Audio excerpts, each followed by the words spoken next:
Okay भाई, देखो जैसा कि आपने अभी तक क्या सीखा था, हमने चैप्टर स्टार्ट किया था डिमांड का। भाई डिमांड क्या होती है वो आप जान चुके हो। डिमांड का मतलब क्या होता है, हिंदी में कहते हैं मांग। लेकिन अगर आपको डिमांड को डिफाइन करना पड़े इकोनॉमिक्स के टर्म्स के अंदर, तो आप इसके बारे में क्या बताओगे कि डिमांड एक ऐसी अफेक्टिव डिजायर है किसी भी कंज्यूमर की जिसको वो पाना चाहता है, और साथ ही उसके पास उसको अफोर्ड करने के लिए क्या भी है, परचेजिंग पावर भी है। मतलब डिमांड कभी भी, अगर किसी चीज को पाने की सिर्फ आपके अंदर क्या है, इच्छा है, लेकिन अगर आपके पास पैसा नहीं है उसको परचेज करने के लिए, तो वो डिमांड में काउंट नहीं हो सकती। और अगर आपके पास पैसा है लेकिन किसी चीज को पाने की अफेक्टिव डिजायर नहीं है, तब भी वो डिमांड में काउंट नहीं हो सकती। सर किसी भी चीज की डिमांड होने के लिए किसी भी कंज्यूमर की डिजायर और उसको परचेज करने के लिए उसके पास परचेजिंग पावर मतलब पैसा होना जरूरी है, तभी वो डिमांड कहलाती है। बात समझ में आ गई। हालांकि हमने इसके बारे में बहुत सारी बातें कर ली है कि डिमांड क्या होती है, डिमांड के टाइप्स कौन कौन से होते हैं, what is a demand schedule, what is a demand curve, बहुत सारी बातें हमने जान ली हैं। हम उसके ऊपर वापस बातचीत नहीं करने वाले। आज का जो मुद्दा है बात करने का वो क्या है, लॉ ऑफ डिमांड। हिंदी में कहते हैं इसको मांग का सिद्धांत। क्या बोला? हाँ, लॉ ऑफ डिमांड। देखो सिंपल सी बात है यार, कोई मुश्किल बात नहीं लिखी है। जरा पढ़ने का लिखा है कि लॉ ऑफ डिमांड क्या कहता है। लॉ ऑफ डिमांड का कहने का मतलब क्या है कि सर सारे फैक्टर्स को क्या मानेंगे हम, कांस्टेंट मानेंगे। कौन से फैक्टर्स, वो यहां लिखे हमने, वो हम बात करेंगे अभी। सारे फैक्टर्स को कांस्टेंट मानो, सिर्फ रिलेशन किसके बीच में हमको पढ़ना है, प्राइस और डिमांड। क्या बोला? ओनली प्राइस एंड डिमांड के बीच का जो रिलेशन है उसी को रखकर हम क्या पढ़ने वाले हैं, लॉ ऑफ डिमांड। क्या होता है सर? सर सारे फैक्टर्स को कांस्टेंट मान लिया, उसके बाद the demand of a particular, क्या लिखा है, commodity falls as the price rises and vice versa. बताओ क्या समझे भाई? बिल्कुल सीधी सी बात बोली है उसने कि सर किसी भी चीज का प्राइस बढ़ेगा तो उसका डिमांड कम हो जाएगा, एंड वाइस वर्सा। मतलब भाई अगर प्राइस के कम होने से डिमांड बढ़ रही है तो प्राइस के बढ़ने से डिमांड कम हो जाएगी। ये मतलब इसका बोलो क्या होता है, that is your vice versa. तो लॉ ऑफ डिमांड बिल्कुल साफ बात कहता है, सर दुनिया में कोई भी चीज है अगर उसका प्राइस बढ़ेगा तो उसका डिमांड ऑटोमेटिकली फॉल करेगा, और अगर उसका डिमांड अगर प्राइस कम हो जाएगा तो उसका डिमांड बढ़ेगा। बात बिल्कुल साफ है, that is your law of demand. Hindi में कहते हैं मांग का सिद्धांत। समझ में आ गया? आपको एग्जाम में सर नंबर कब मिलेंगे? क्या इतनी बात लिख के आऊंगा तो क्या मेरे को 6 नंबर दिए जाएंगे? जवाब क्या है इसका? नहीं। ये जो आपने लिखा है it is only a statement of law. क्या बोला? ये खाली लॉ का स्टेटमेंट है, इसको लिखने के पूरे 6 नंबर नहीं मिलेंगे आपको। You will get hardly 1 mark और हार्डली 2 मार्क्स, इसके ऊपर नहीं जाएगा। तो सर 6 नंबर पाने के लिए क्या करना होगा? You have to make a table. और मैंने आपसे पहले ही बात करी थी, इकोनॉमिक्स में टेबल का मतलब होता है शेड्यूल। क्या था? Schedule, that is your demand schedule.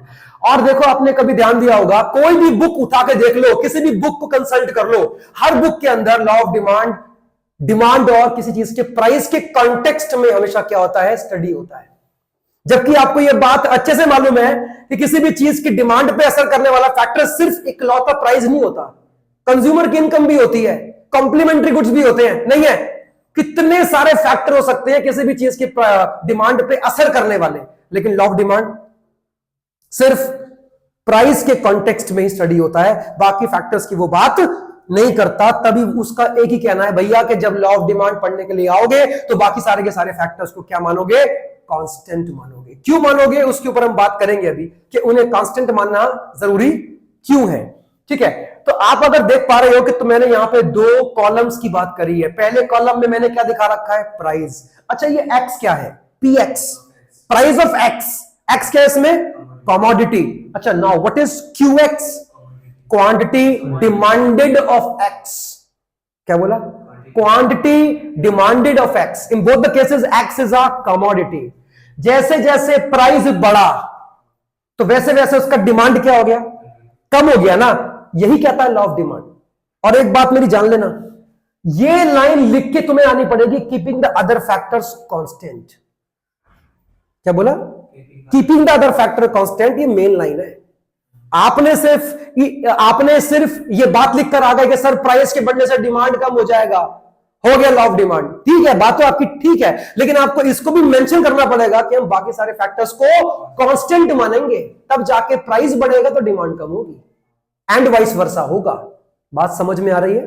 चलो सर, जैसे ही पहले इसका प्राइस क्या था 5 रुपए, तब इसका डिमांड कितना लिखा है 100 यूनिट्स। डिमांड कभी भी प्राइस में नहीं होती, डिमांड हमेशा किस में होती है? यूनिट्स में होती है। प्राइस जब 5 रुपए था तो सर उस चीज का डिमांड था 100 यूनिट्स। जैसे ही उसका प्राइस बढ़ के पहुंचा 10 रुपीज पे, as per the law of demand, demand fall हो गई और कहां पहुंच गई? 50 यूनिट्स पर पहुंच गई। बात समझ में आ रही है? अब बिल्कुल इसी को लेकर मैंने क्या बना रखा है? There is a graphical presentation, that was a tabular, this is your graphical. पढ़ा है सेट्स के अंदर? इसके अलग अलग नाम के चैप्टर्स हैं सर, ध्यान रखिएगा। टेबल के अंदर हमने सिर्फ उस चीज को दिखाया था, टेबल की फॉर्म में उसको हमने शो किया था, और बिल्कुल इसी टेबल को अगर मैं ग्राफ पे शो कर दूंगा तो उसका नाम बनेगा graphical presentation of the demand schedule. क्या दिख पा रहा है आपको इसमें? सर एक डाउनवर्ड स्लोपिंग एक कर्व आपको दिखाई पड़ रहा होगा, और ये डाउनवर्ड स्लोपिंग कर्व कौन सा कर्व है? This is your demand curve. अब मुझे इसका जवाब दो, ये डाउनवर्ड स्लोपिंग क्यों है, या इसका एक और नाम क्या होता है? Demand curve has a negative slope. क्यों डिमांड कर्व का स्लोप नेगेटिव क्यों होता है? सर क्योंकि प्राइस और डिमांड के बीच में इनवर्स रिलेशनशिप एग्जिस्ट करता है। 2 मिनट के लिए मानो, अगर प्राइस के बढ़ने से अगर डिमांड भी बढ़ रहा होता तो डिमांड कर्व पे उसका असर क्या पड़ता? सर इसका स्लोप कैसा होता? डाउनवर्ड नहीं होता, अपवर्ड होता। लेकिन ऐसा कभी नहीं हो सकता, क्योंकि सर ये एक नेचुरल फंडा है कि किसी भी चीज का प्राइस बढ़ेगा। कोई चीज अगर महंगी हो जाएगी ना तो उसका डिमांड ऑटोमेटिकली फॉल करेगा। But there are few exceptions, जिसके बारे में फिलहाल हम आज की क्लास में डिस्कस नहीं करने वाले, उसका एक अलग टाइम पीरियड होगा। बात क्लियर है? यहां तक कुछ पूछना तो पूछिए। जब प्राइस क्या था इसका 5 रुपए, डिमांड वॉज 100 यूनिट्स। पहला पॉइंट ये लगा दी देखो मैंने। जैसे इसका प्राइस बढ़ के कहां पहुंचा? 10 रुपीज पे। डिमांड यहां से फॉल होकर यहां पर आ गई। एक पॉइंट ये रहा आपका। जब दोनों पॉइंट्स को मैंने आपस में ज्वाइन किया तो मुझे एक नेगेटिवली स्लोप डिमांड का दिखाई पड़ रहा है। बात समझ में आ रही है?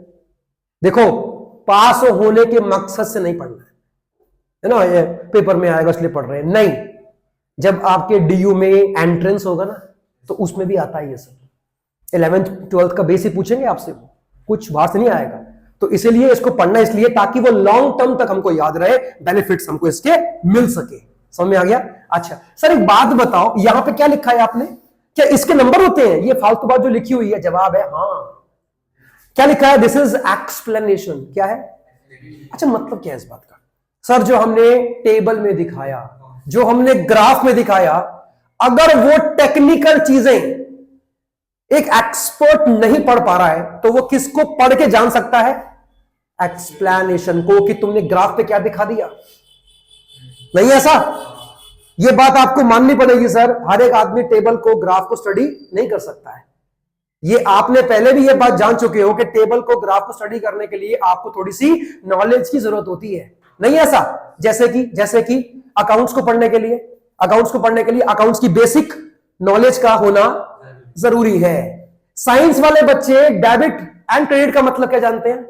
पैसा कट गया तो डेबिट है, पैसा आ गया तो क्रेडिट है। लेकिन आप और मैं जानते हैं कि डेबिट और क्रेडिट का मतलब इससे कहीं ज्यादा बढ़कर होता है। सिर्फ पैसा कटना नहीं होता है डेबिट। बात समझ नहीं आ रही है? हमने क्या सीखा था अकाउंट्स के अंदर? सब जब कोई एसेट आता है तो भी क्या होता है? डेबिट ही होता है। लेकिन उनको ये बात नहीं पता, तो उसके लिए हम क्या यूज करते थे? नैरेशन, ताकि जो बंदा कॉमर्स का नहीं है वो एटलीस्ट एंट्री को देखकर नहीं तो एटलीस्ट उसकी नैरेशन को देख के जान सके कि इस एंट्री का मतलब क्या है। तो वैसे यही है आपका, एक्सप्लेन करना जरूरी है कि आपने ग्राफ पे क्या दिखा रखा है। जरा पढ़ना क्या लिखा है, कुछ भी नया नहीं है। Demand is shown on x axis, बिल्कुल सही बात है। प्राइस का दिखाया था हमने वाई एक्सिस के ऊपर, इसमें कोई भी कॉम्प्लेक्स बात नहीं है। डिमांड जब 100, डिमांड क्या थी जब 100 यूनिट्स, तब उसका प्राइस क्या था बोलो? 5 रुपए। और जब डिमांड उसका फॉल हो गया और कहां पहुंच गया? 50 यूनिट्स पे, तो उसका प्राइस बढ़कर कहां पहुंच गया? 10 रुपए पे। यही चीज तो हमने टेबल में, और यही बात तो हमने कहां दिखा रखी है? ग्राफ के ऊपर। नया क्या है? हाँ फिर we get a downward sloping demand curve which shows an inverse relationship between demand and price of a commodity. कोई इसमें टेक्निकल बात नहीं लिखी मैंने जो आपके यहां से गुजरे या बाउंस हो जाए आपके ऊपर से। यहां तक कोई दिक्कत है तो बताइए, आगे बढ़े। सर ये फालतू बातें क्या लिखी हैं आपने, क्या इसके नंबर हैं? आप बताओ नंबर है इसके? पक्का? हाँ सर इसके नंबर होते हैं। एजम्पशंस, आपने क्या सीखा है? इकोनॉमिक्स चलती किस पर है? एजम्पशंस पर चलती है। कोई भी लॉ पढ़ लो उठा के इकोनॉमिक्स के अंदर, कोई भी लॉ पढ़ोगे ना सर, उस लॉ के बाद क्या लिखा होगा? एजम्पशन। कुछ चीजें हमें एज्यूम करनी पड़ेंगी तभी हम उस लॉ को स्टडी कर पाएंगे, पढ़ पाएंगे।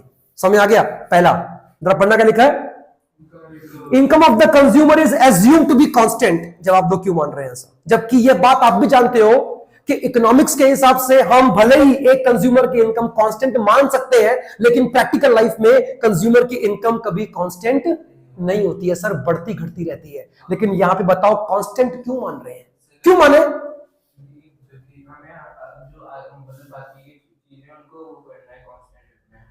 क्यों रखे कांस्टेंट? कंज्यूमर की इनकम हम क्यों माने कांस्टेंट? क्योंकि लॉ की मांग क्या है? लॉ क्या कहता है कि सर प्राइस के बढ़ने से डिमांड कम हो जाएगी। अब जरा 2 मिनट के लिए सोचो, प्राइस बढ़ रहा है, यहां से कंज्यूमर की इनकम भी बढ़ रही है, तो क्या वो डिमांड को कम करेगा? नहीं करेगा सर। लॉ ऑफ डिमांड क्या हो गया? फेल हो गया। और हमें उसको फेल नहीं करना है, हमें उसको पढ़ना है। इसलिए पढ़ने के लिए हम कंज्यूमर की इनकम कांस्टेंट मान रहे हैं कि अब प्राइस अगर किसी चीज का बढ़ेगा तो वो ऑटोमेटिकली नेचुरली डिमांड कमी करेगा।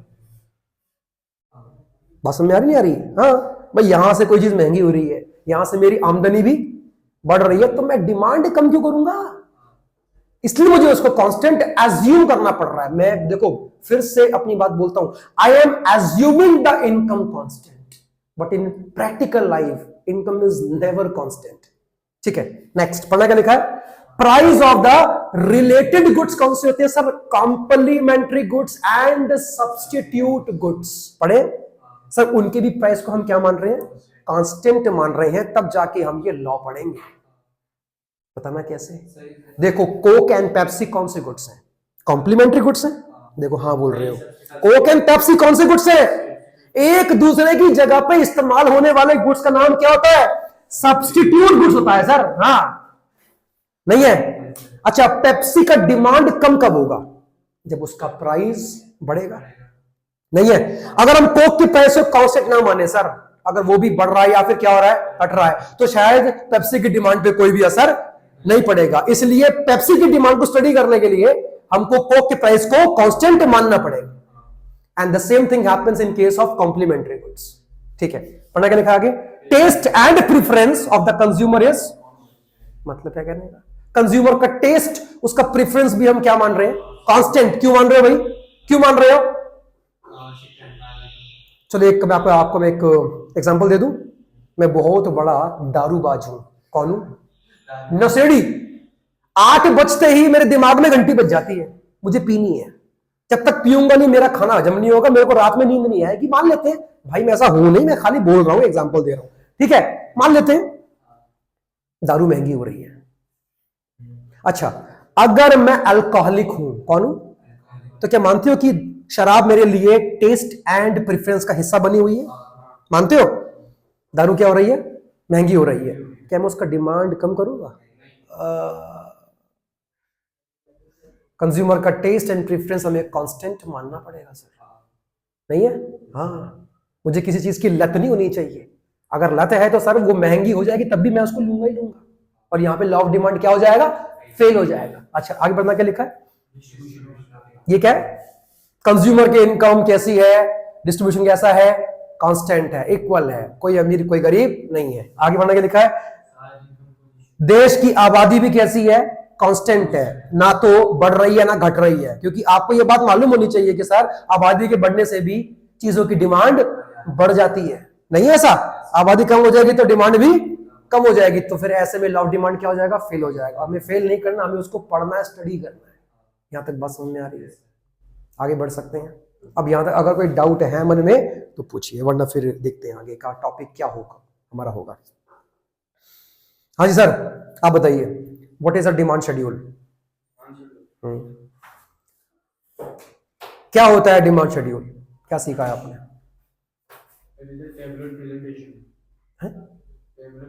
किस चीज की?